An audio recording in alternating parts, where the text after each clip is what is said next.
Welcome everyone to our Sunday Wisdom Sessions. We're continuing our study of the magnum opus, Vedanta Treatise, the Eternities by Swami Parthasarathy. And for those of you who are joining for the first time, it's a great place that you've started because we're about to go deeper into the personality. So in the last few chapters, we got an introduction about why Vedanta is important, how it can be useful in our daily lives, how it can help us materially, but also spiritually, help us achieve the purpose of life. And in the last chapter, it gave a few guidelines of thinking, of living. And now we're going to go into each aspect. So we're going to discuss at the body level, action. What do we do with action? And then a fascinating chapter that will start in the next session is called Strength of Emotion. Emotion is such a powerful tool. And we're going to spend probably 2 or 3 sessions on just discussing how to harness emotion, how to get the right association with emotion so that instead of debilitating us, as we've seen emotion can do to us sometimes, it is a wind in our sails. It's a force. We become a force of nature with emotion behind us in the right direction. And then following that, we talk about knowledge, intellect, what that means. Today's session is Analyzing Action. And ideally, as we go through each Sunday, it would be great if you can reserve this hour, connect a few minutes early, be quiet, and take in this knowledge and reflect on it over your week. There are also recordings that will be shared with you, which you can use to revise and also share with others. And on the website that we'll provide at the end, you can also catch up on the previous chapters. Today's topic is analyzing action. So let's start. What is action?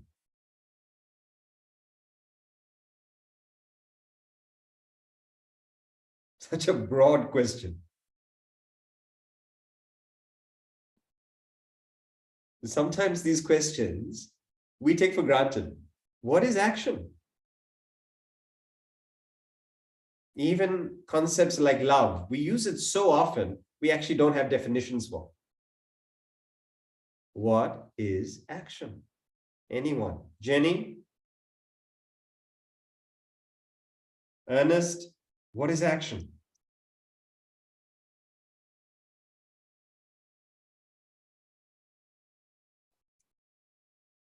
So feel free, just unmute and you can answer. Go ahead. Sudhakar, if I may, I just going by the Vedanta Sanskrit term for it, which is karma. It means a deed, a work, an act coming from your free will. Okay. You say. So, Yes, Kunjan? when your thought produces a desire and that leads to an action, I don't know, right? Something on those lines. Okay. Anything that your body does, which is led by your mind. Right. So let's go with that. So it's an activity, yes. Mm-hmm. It's an activity performed at the body level. It's not a thought, it's not an emotion, it's an activity at the physical level, the body level. This is action. What do we associate action with? What are synonyms for action? Act. Work. Sorry? Work. Work. We associate action with work. What do we see as the opposite of action? Inaction. Inaction, rest, not working. And if you think about it, this is how we approach our work. We see work as not resting, as not restful. And therefore, throughout the world, we have accepted action as being something that must tire us, fatigue us, be stressful. We have these acronyms, TGIF. You know what it means? Thank God it's Friday. Throughout the world, TGIF. But why is that? Because people are looking forward to stopping work, stopping action. When we're not acting, when we're not working, peace, relaxed. How can we accept this? When work action is a part of life, you cannot escape action. You cannot escape work. So is there a different way of relating to action, performing action, where it need not be stressful? Don't you find if there is an executive and that executive sees somebody smiling in the office, Howard, good morning, how are you doing? And you tell your colleague, why is that guy so cheerful? Why is he smiling? I don't think we're giving him enough work. Unless the person is miserable, unless the person is on the verge of a nervous breakdown, they're not working. Let us revise this concept. Is it possible to be in the midst of action and be completely peaceful? We're just putting questions out there. We're not yet answering it. We're analyzing action. Can action be restful? Number one. Number two, in the Bhagavad Gita, in Vedanta, you may have heard of the word renunciation. What does renunciation mean? Anyone? It comes up often. In India, we talk about people of renunciation. And it's such an important concept to understand because our scriptures have been misconstrued by the wrong understanding of it. Would anyone like to share? What is renunciation? Giving up desire prompted action. Giving up? Desire prompted action. Desire prompted action. Okay. Just to add to that, when you give it up, you're doing perhaps other desire prompted action, but of a higher value. Okay. Usually, when we use the word renunciation, and we have some senior students with us, Howard and Paresh, usually we just say giving up, stopping, letting go. We say this is renunciation. On one side, we're saying there's action and action must go on. On the other side, you're saying renounce, give up. Is this what Vedanta is saying? Stop work, stop your stress, go to the Himalayas, go and meditate in a cave, come and visit the Vedanta Academy? No. This can't be it, because the knowledge of the Bhagavad Gita, the knowledge of Vedanta is meant for living. The knowledge of the Gita was given in the battlefield, where Arjuna, who saw his family on the other side of the battlefield, he was the commander-in-chief. He's just about to prepare for battle, but he collapses because he sees his cousins, his uncles, who were unrighteous and were on the other side of the battlefield. But seeing them, he gets emotional and he doesn't want to fight. And Lord Krishna gives the manual for action.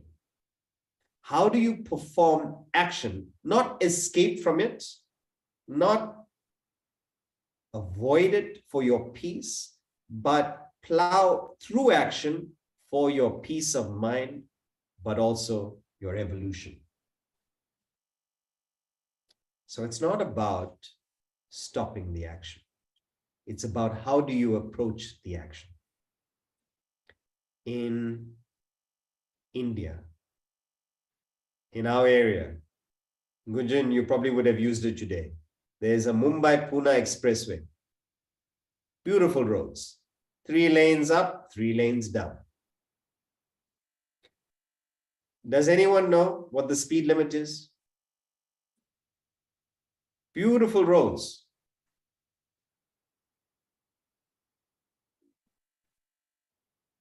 I think it's about 50. 50. You know, it used to be 80 kilometers per hour. Now they've increased it to 100. But it used to be 80 kilometers per hour for a long time. And the government didn't want to increase it because almost every day there is an accident. And the rationale was, if we keep the speed low, there will be less accidents. But the accidents continue. However, in some places like Germany, on the Autobahn, there's no speed limit. And yet, very few accidents. So what we conclude is, it's not necessarily the speed of life, the speed of driving that causes the accident. It is not knowing the technique of driving. Similarly, if we are getting stressed, it is not that we need to slow down from action. We need to figure out the technique of action. How do we act so that we don't get stressed? How do we approach action so that instead of action worrying us, stressing us, increasing our blood pressure, our blood sugar, all bloody things, how do we use it for our evolution, our enjoyment, our rest? So let's start right from the beginning. Why is it that we cannot stop acting? As a human being, you must act. Why? So it's not really a choice. You can't say, stop acting. The first line of the paragraph, action is the insignia of life. How? Well, I guess if we don't act, we might as well perhaps not be alive. You won't live. You won't survive. Action is the insignia of life means you've got to keep moving. So even for maintenance of the physical body, you've got to move. For muscles, if you don't use particular muscles, they atrophy. I remember when we joined the academy. So I joined 1 year earlier than my brother. My brother was a gymnast. So he had a particular routine that he was doing, but then he joined the academy. So he wasn't training those particular muscles naturally. It's a different environment here. And those muscles just, he didn't know. He had so many issues because the muscles that were used to a particular level of activity, he wasn't using at the same level.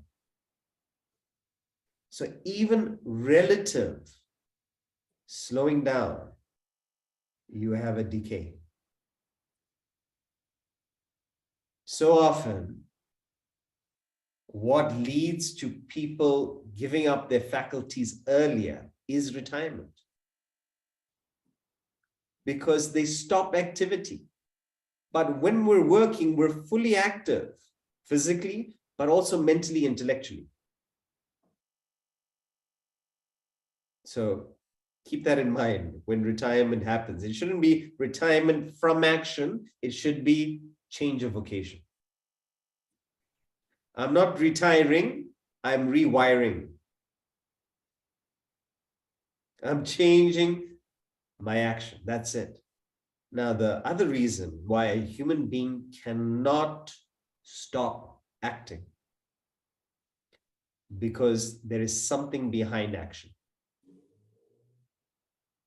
What is that? Does the physical body act by itself? There is the mind. It's the mind. Also, The intellect. intellect, right?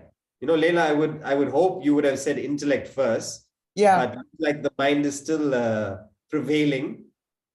But yes, it's the mind and the intellect. It is thought, desire.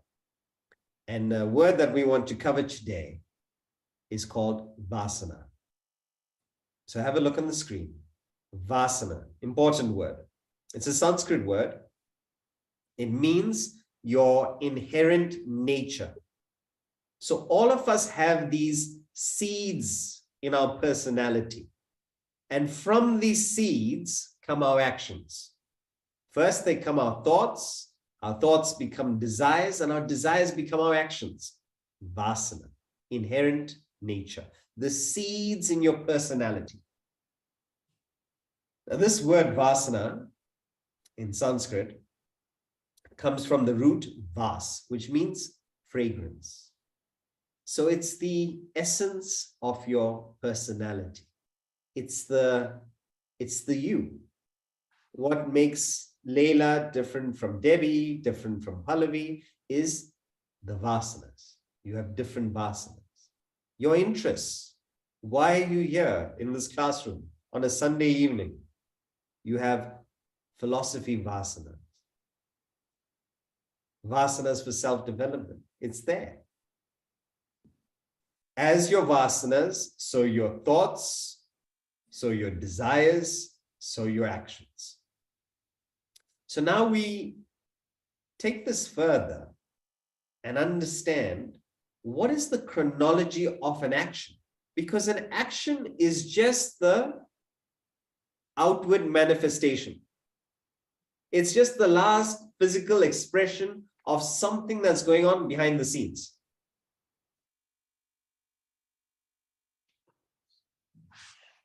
When a person is hosting a wedding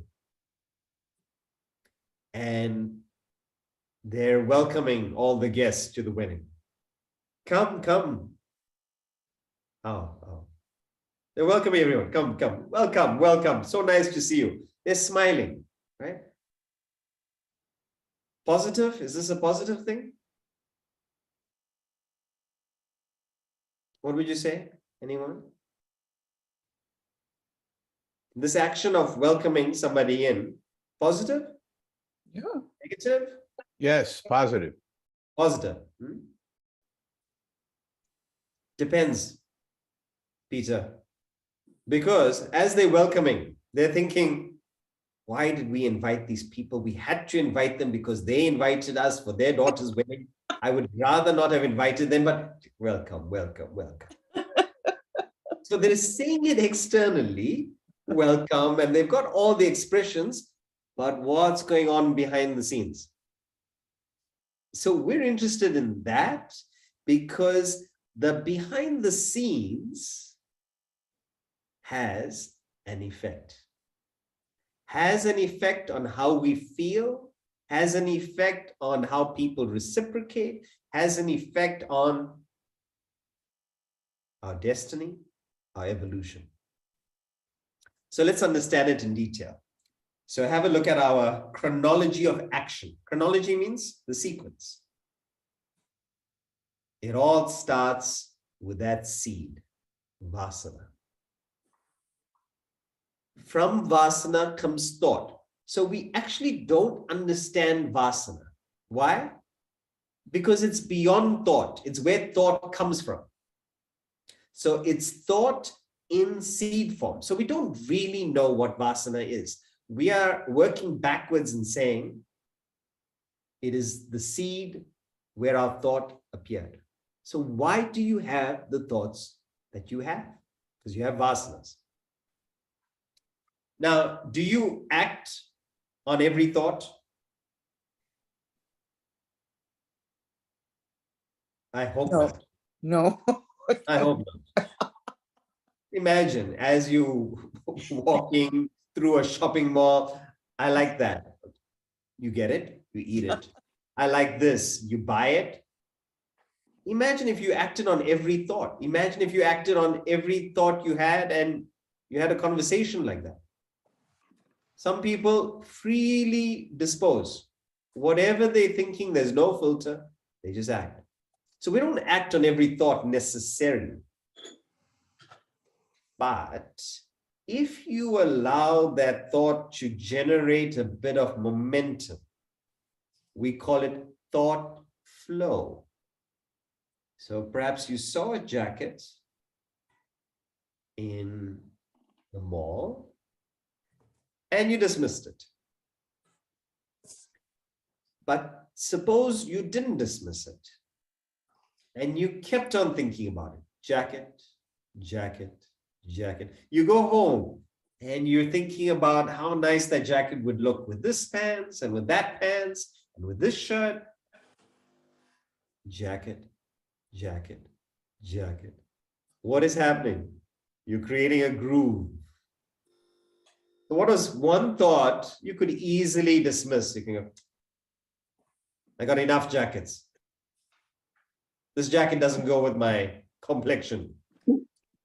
But you allow it. So it forms a groove. And this thought flow, this thicker stream of thoughts is called what? Desire. That's it. Desire.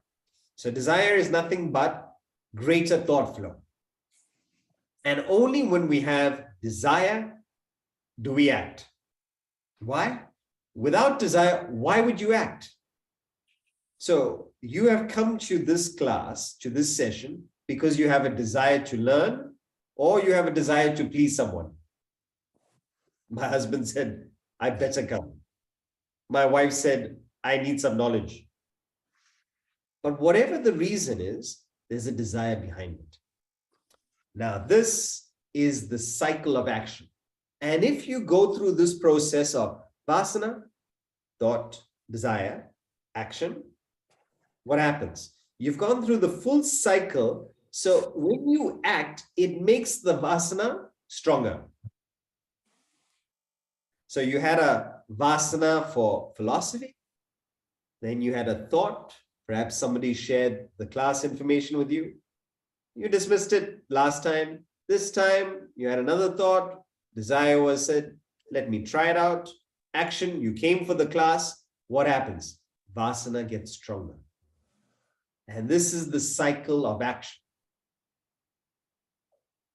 So when you look at this, we are what our vasanas are. So go back to our question. Why can a human being not stop acting?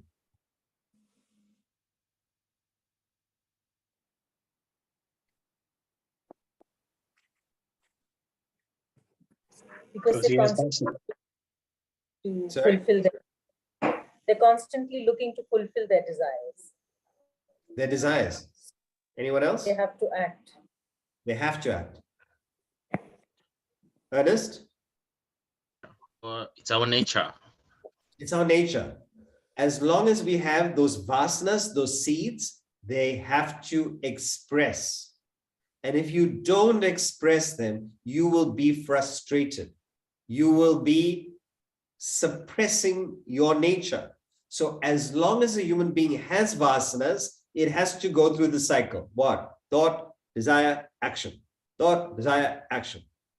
And this will continue and continue and continue until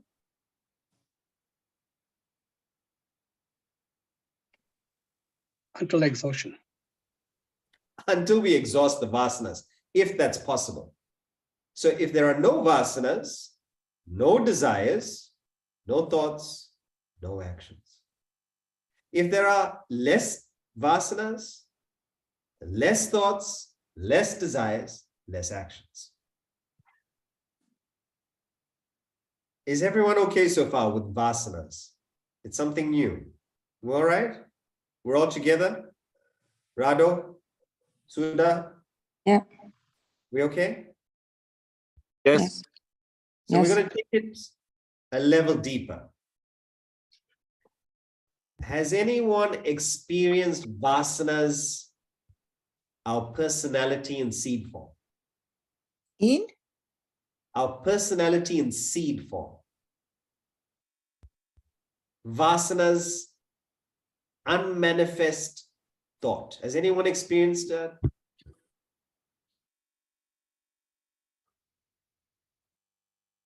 Can you explain that a little bit further?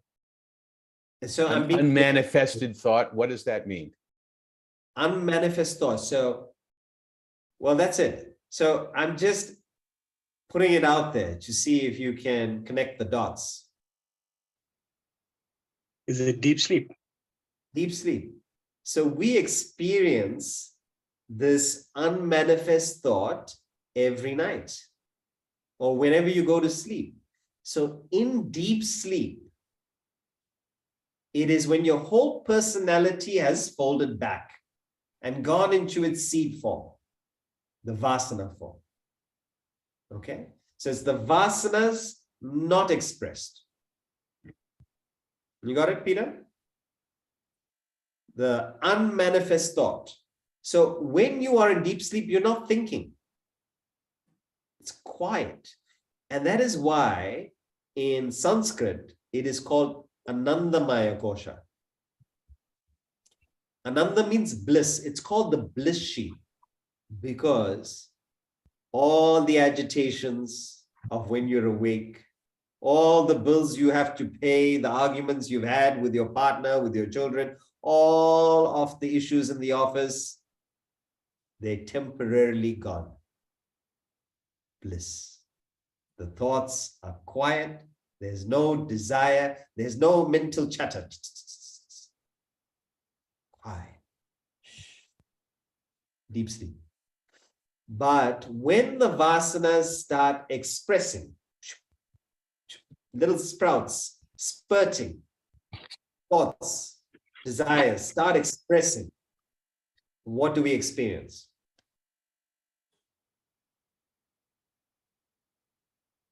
Agitation. Before that, yes, we do. Desires. Desires. We experience the dream. So have a look. So the three states of consciousness are related to the expression of vasanas. All right. So the first state of consciousness,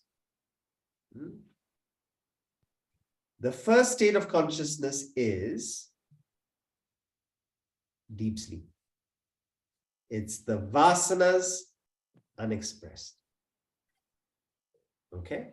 Now, when the vasanas start shooting and sprouting, you have the dream. So you're not acting yet with the physical body. It's all in your mind. It's all at thought level. And because it's all sporadic thoughts, it's a dream. And that's why the dream is so random.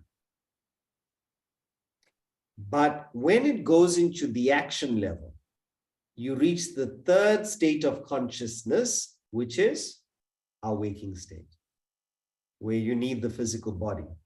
So when it goes vasana, thought, desire, action, waking. If you don't have the physical body, you could just have dreams. It's just the thoughts circulating. This is what dreams are. But where do those dreams come from? It came from your vasanas. You cannot have a dream that is not related to your vasanas. Interesting, huh? These are the three states of consciousness.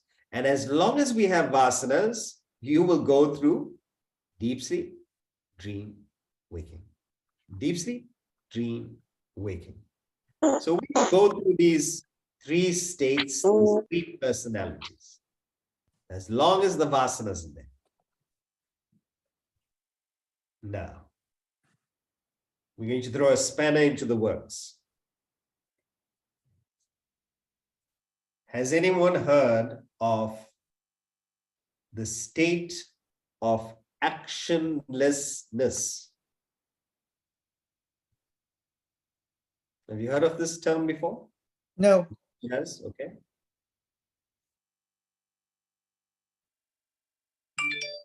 Yes, I read that, Sudhakar. Yes. So there is, in spiritual lobbies, they talk about enlightenment or self-realization or this state of bliss as being actionlessness. Let's explain that. What does it mean in this context of what we're learning?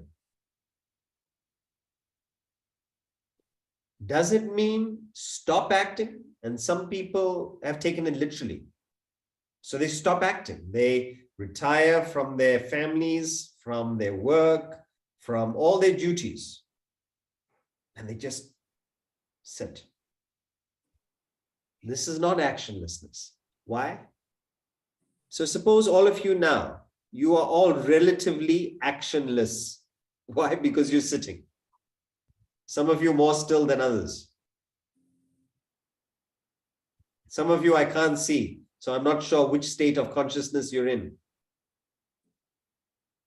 But though you are sitting and you are actionless,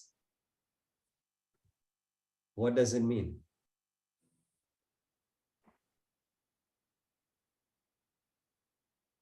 Have a look at our diagram again. Vasana, thought, desire, action. Can we put it up on the screen, please? You may not be acting. So even if you stop action, you say, I want to be actionless, like the Upanishads say. Have you gotten rid of your desires? Are the desires still there? So right now, you are all sitting, but desires are there, right? Thoughts are there. Vasanas are there for sure. It has no meaning. So when they talk about the state of actionlessness, what they mean is a person who has removed their desires, who has removed their thoughts, who has removed their vasanas. This person experiences complete bliss. This is the state of enlightenment. And I'm not going into detail about it, but just giving you an overview so you can see, get a peek into what the spiritual path is offering. So we got the states of consciousness there, deep sleep, dream, waking. And the last state is a state without vasanas. Is it possible? A state deeper than deep sleep, but while you're awake, Turiya. It's called the fourth state because 1, 2, 3, fourth state. A state without vasanas. Now, the difference between a person of enlightenment, the difference between a God and a human being is vasanas. We do not know our true self, our real being, the self within us, the God within us, the kingdom of heaven. Why? Because we are ignorant. We have vasanas. What we learn is each of us is fulfilled completely. You have everything you need. You're paripurna, absolutely full. Abundance, happiness, bliss. One problem. You don't know it. And that one problem, that ignorance of not knowing our true nature has caused all the problems. And what is that ignorance? if you don't know that you are complete, there is a void created. And to fill that emptiness, we start looking. And that void are the vasanas. And those vasanas create the thoughts and desires to fill the void, to fill the hole, to complete the incompleteness. A human being minus desires equals God. God plus desires equals a human being. The difference between an enlightened person and you and me is just the presence of desires, vasana. The fewer desires we have, the closer we get to enlightenment. Does it mean drop our desires? You cannot drop it. Why? Because you have the vasanas. Then what do? There's a technique to it. And this is the technique. It's beautiful because it means that you don't have to leave anything, but you have to approach action correctly. So now we have to get into how do we use action and how do we not use action. Only a human being has the ability to act independent of their vasanas. Means, even though you have a particular set of vasanas, you've got a freedom of choice where you have the ability to change. So many people, when they see the diagram, vasana, thought, desire, action, they say, Sudhakar, if we are a particular set of vasanas, nature, is it possible to change our nature? Yes. That's why we are here. We're here to refine, improve ourselves, our nature, our thoughts, our desires, our actions. How?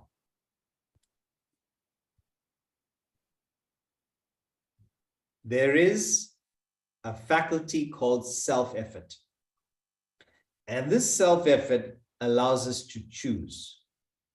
So even if you have a particular nature, you can choose to change it. Now, how do we use this choice? How do we use this action? So let's go through it. So the first is, if we make the wrong choice, what is the wrong approach to action? This, all of us can contribute. Because at some point, we would have been performing wrong action. How do you perform a wrong action? What does a wrong action look like?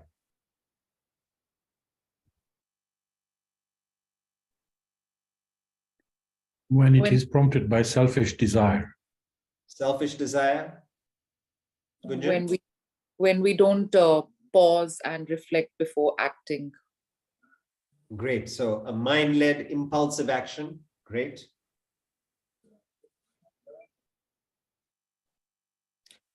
When we are stressed. Vasu? Yeah, I was just going to say indiscriminate action. This leads to all types of negative desires that you create, and as a result, it creates agitations. Agitation.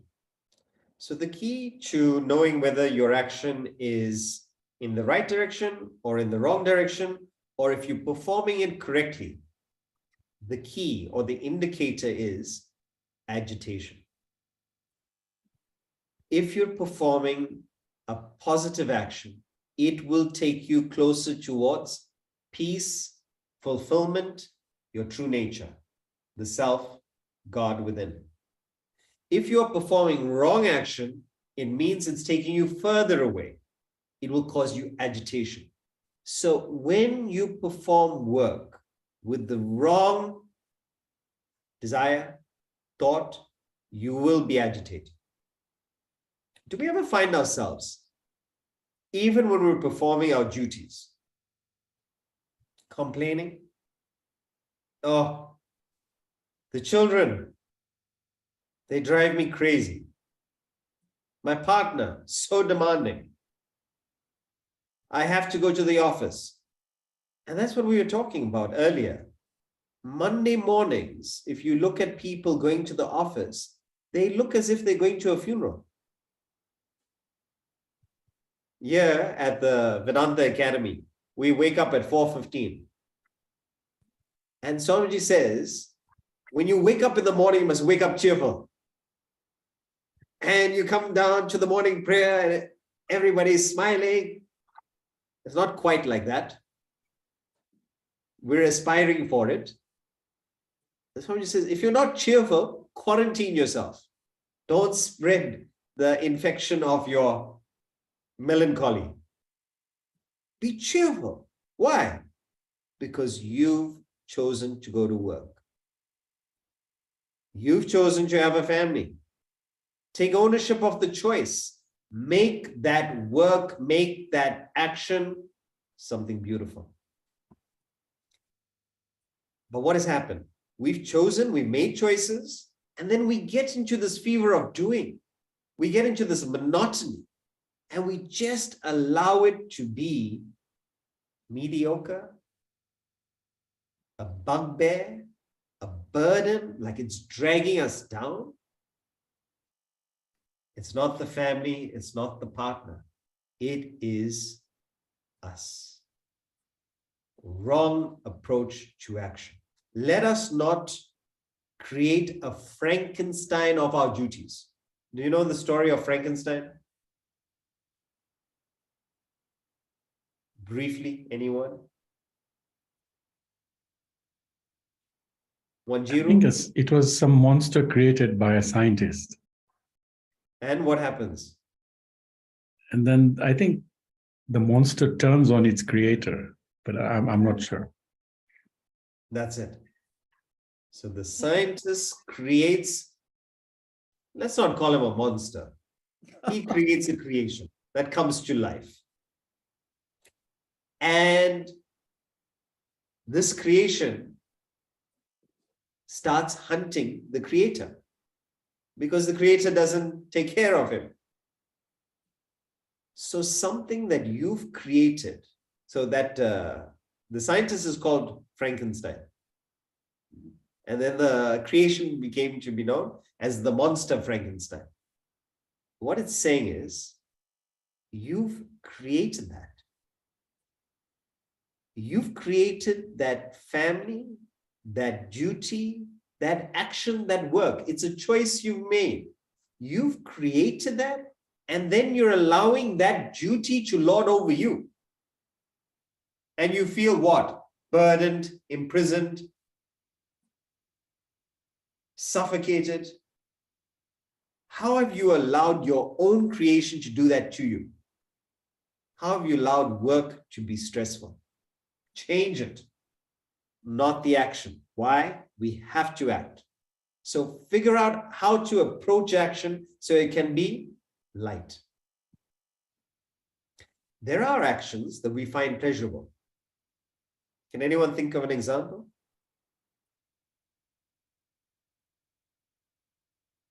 We call it recreation.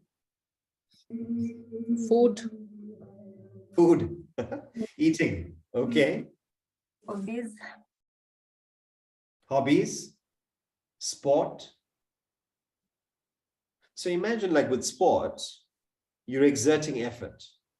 And sometimes it's really taxing, tiring. It's physical effort. And yet you feel refreshed after a game of tennis. People go and have a game of golf. You're exerting effort, but you enjoy it. What is the difference? Why is one sport and the other a burden?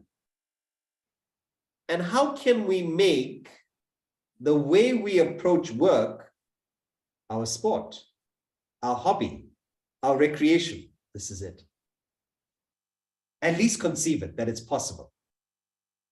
So instead of having these compartments that what I do in the office is stressful, is work, And what I do on the weekends, playing golf, having a game of tennis, going for a walk is restful.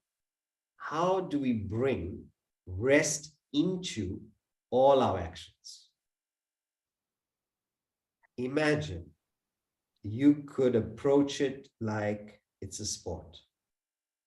Sometimes the opposition player gives you a fantastic shot you can't return. That opposition player is called life. You say, life, that was a good one.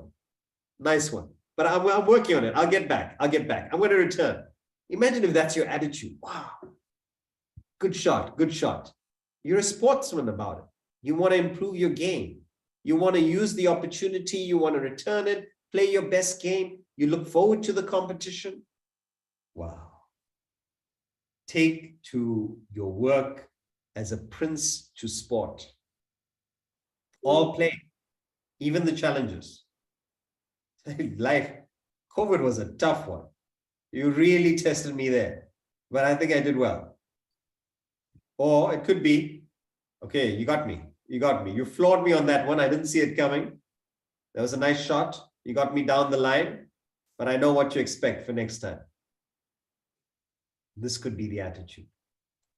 So we're going to go through then, how do we put this attitude into right action? So we know wrong action is stress, agitation. What does right action look like?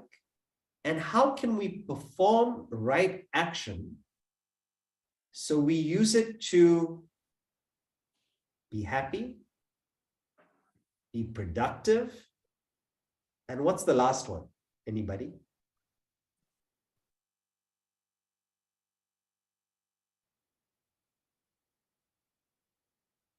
Rested. Sorry? Rested. Yeah, we can put rested We feel Peaceful rested or at the end of content? right action. Sorry? I'm guessing that at the end of right thinking and action, you, instead of feeling tired, you feel rested. Okay. So that would be covered under happy, peaceful, Okay, rest. okay. Okay. Yeah. Then we said productive, so you prosperous. There's one more.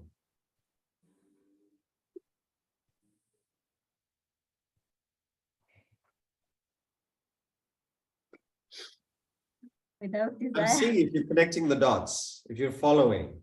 And this is a tough one. Yes? Desireless. Is that what, Jiru? Mm. Excellent. Excellent. It is yes. Right action will reduce your desires. If you perform an action correctly, it will reduce your desires. And as you reduce your desires, you get closer to desirelessness, thoughtlessness, vasanalessness, self-realization, perfection, absolute bliss, your true nature. That's it. But that's at the end. Okay, let's get on to right action, what we need to do straight away. First thing. So we okay so far, everyone? We're all together? All right. First thing is, if each of us has a particular nature, right?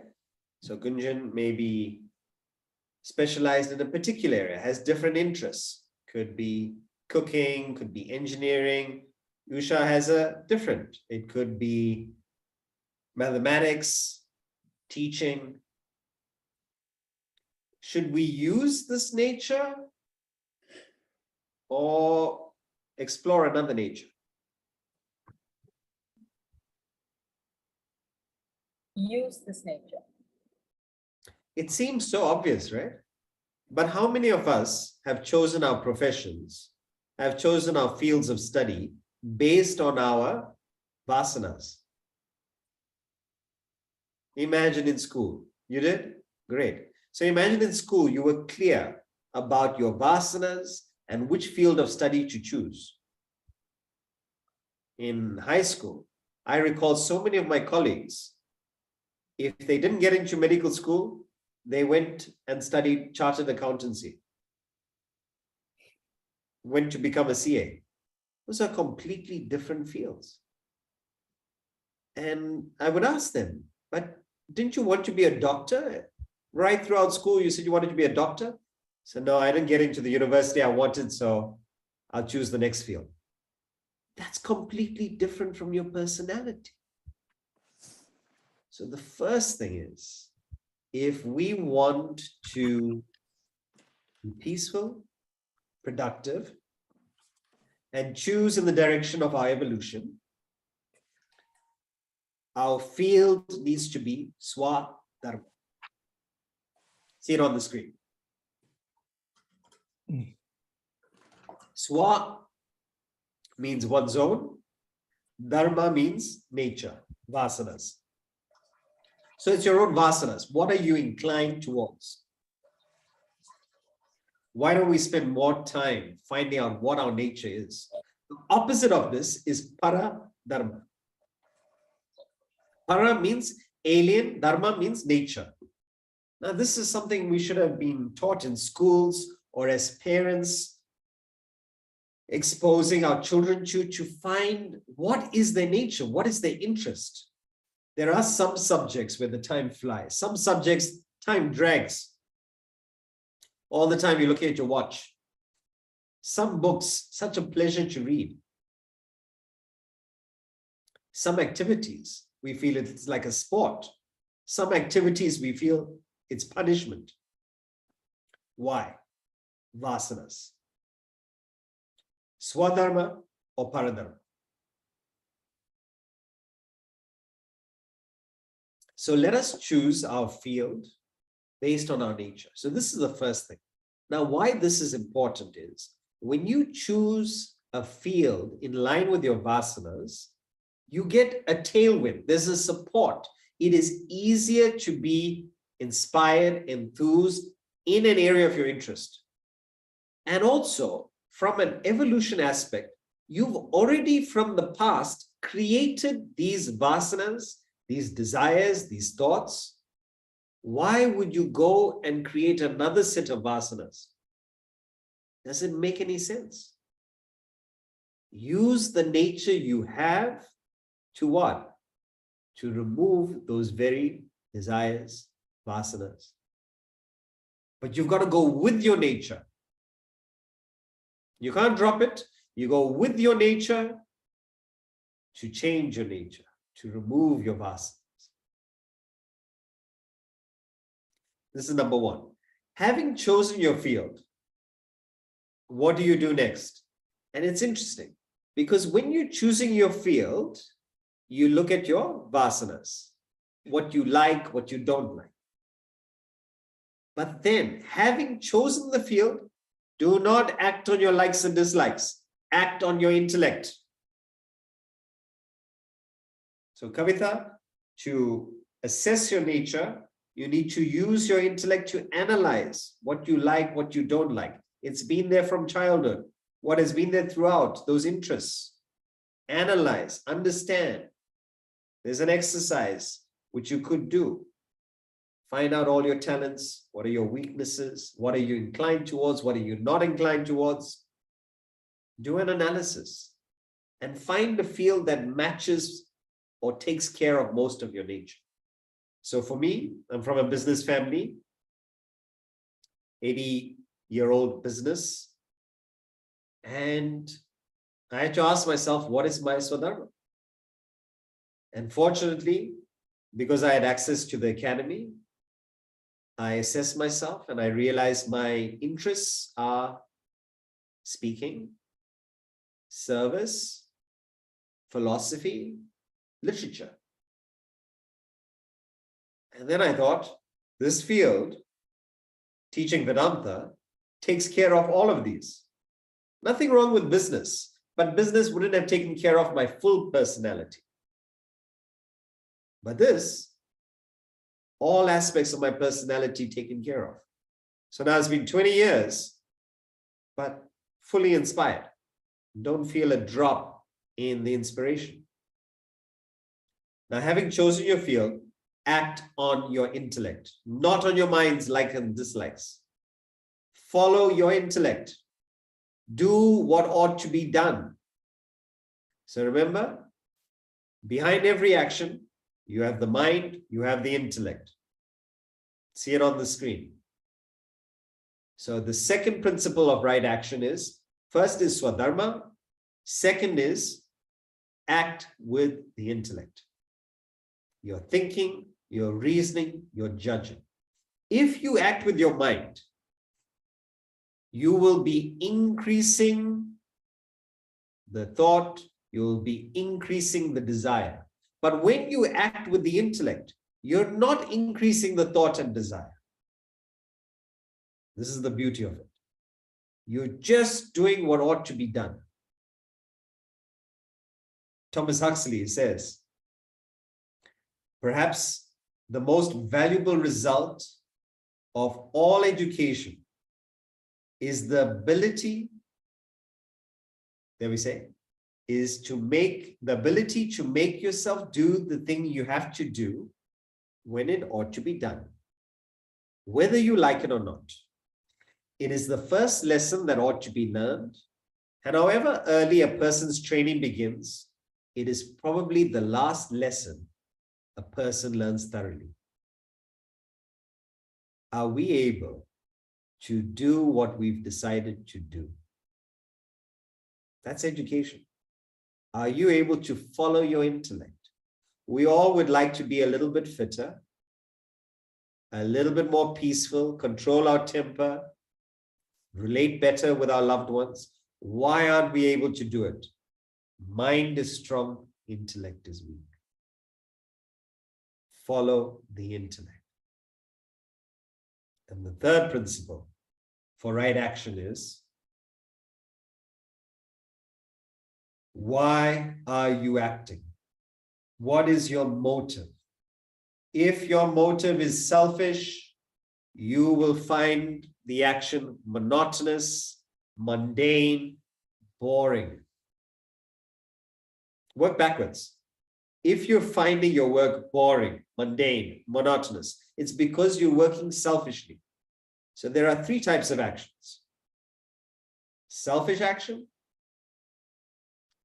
unselfish action, and selfless action.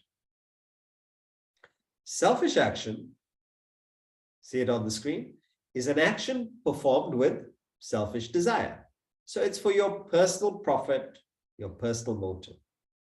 Unselfish action is an action with unselfish desire. It's for a bigger circle. And selfless action is an action without desire. Is it even possible? If you look at the chronology of action, it's how do you perform an action without a desire?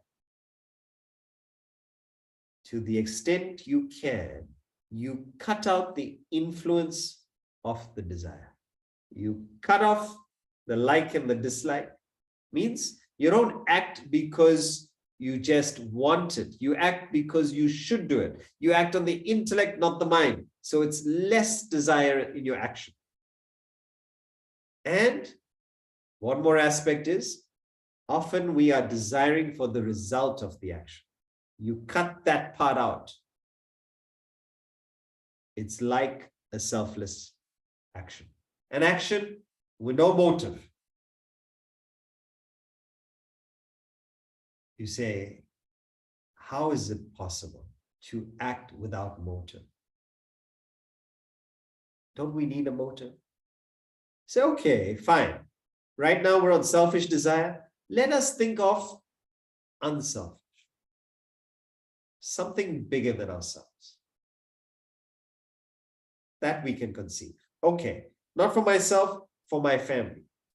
But is it possible to act without an agenda? Just act? Yes. And you know where the example is? All around us, nature. Why does the nightingale sing? Why does the rose give fragrance? The tree gives shade, the clouds give rain, the sun rises and sets, or the earth spins. They're constantly doing whatever they need to do. Is there a motive? Does the nightingale wonder who's listening, who's not listening. Does the rose give fragrance to some and withhold from others? Not at all. They do whatever they need to do. No motive. Why do they do what they do? It is their nature. So can we, as human beings, just play our part?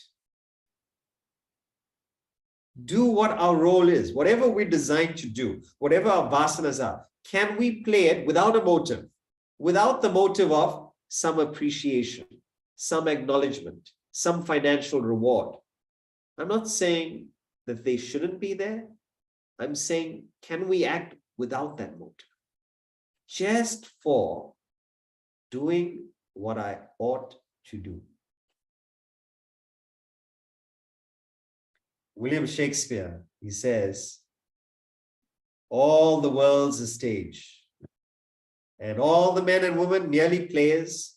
They have their exits and their entrances. Just play your part, get out. What a life. This attitude to action, if you just do whatever you have to do, if you're a teacher, be the best teacher. If you're a preacher, be the best preacher. If you're a plumber, plumb beautifully. If there's a verb like plumb. If you're a gardener, garden beautifully. Whatever is your role, do it 100%. Why? Because it's your nature. If you're a painter, paint. So simple.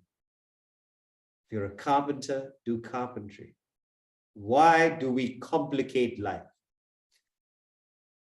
And from what we see in nature, anybody who has this attitude is taken care of.